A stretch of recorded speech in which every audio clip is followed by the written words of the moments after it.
Bonjour Jean-Pierre, Bonjour. Merci beaucoup pour ce petit échange. Une première question, qu'est-ce que vous pensez de notre projet de consultation sur le projet de déviation de la RD 154 ? Alors écoutez, moi je suis très favorable, je pense que c'est une façon de faire effectivement donner un signe fort par les citoyens au service de l'État et au département. Si oui on est contre la déviation. Sur Verneuil, d'après ce que j'ai cru comprendre, l'estimation est de 70%.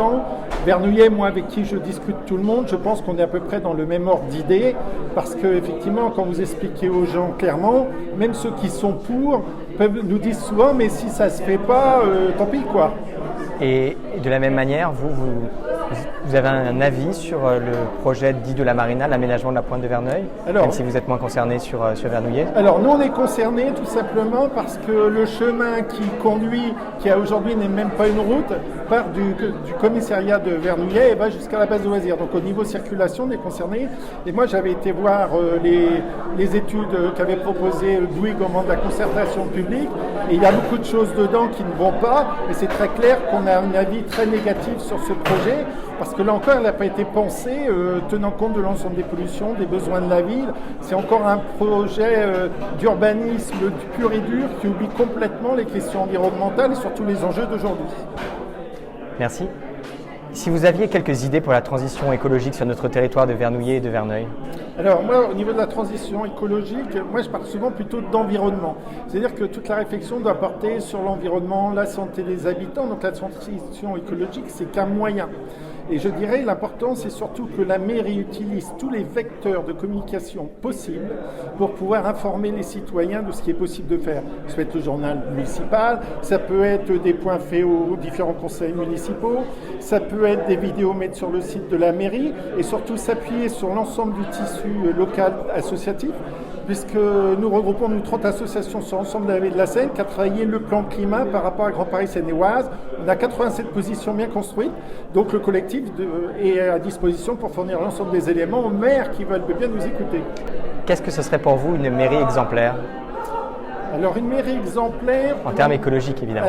Oui, environnemental. Je crois qu'une mairie exemplaire, que ce soit écologique ou tous les sujets, c'est une mairie qui tient en compte en premier lieu des habitants. Dans mon intervention tout à l'heure, je vous parlais de l'urbanisation favorable de la santé que prennent les services de l'État. En fait, par ce biais-là, ils prennent une deuxième chose, qui est d'intégrer les différents acteurs le plus en amont possible des projets. En amont, à un moment, si je pense à quelque chose sur l'agrospire à Vernouillet, aussitôt, je dois intégrer l'ensemble des acteurs, les habitants, les associations, les services de l'État pour faire partir de la réflexion et non pas arriver comme on fait tout le temps maintenant avec un projet qui est presque ficelé où en fait vous n'avez plus moyen de dire quelque chose. Donc je dirais que la mairie exemplaire c'est ça, c'est de prendre en compte, peu importe le projet, tous les acteurs le plus en amont possible pour pouvoir vraiment faire des échanges et on se rend compte souvent qu'on n'arrive pas à un compromis, qu'on arrive à des consensus et on ne perd pas forcément plus de temps et puis surtout derrière ça évite les recours, ça évite plein de choses et ça permet en plus quand on a une confiance vis-à-vis d'une équipe d'avoir une adhésion et quand les confiances sont établies c'est plus facile de traiter ensemble les sujets difficiles. Une dernière question, est-ce qu'il y a des bonnes idées sur les questions environnementales à Vernouillet ou Verneuil devrait s'en inspirer? Non, je crois que les deux communes, comme avec Triel, tenant compte de l'ensemble des sites pollués qu'on a, ont toutes les raisons de travailler ensemble. Donc je dirais ce ne serait pas copier, ce serait plutôt uniformiser, avoir une démarche commune, ce qu'on appelle la synergie. On fait plus à 3 que 3 individus ensemble. Donc je pense que c'est vraiment ça, c'est vraiment cet échange. Il existe aussi de l'interco, mais il existe surtout entre Verneuil et Triel qui accumulent des sites pollués, où là il faut faire des choses dessus. Et c'est là où on dit éviter la bétonisation des salles. Oui, utilisons déjà les zones qui sont déjà bétonnées et laissées à l'abandon. Merci beaucoup Jean-Pierre. Merci beaucoup et puis je vous souhaite une très bonne campagne. Merci.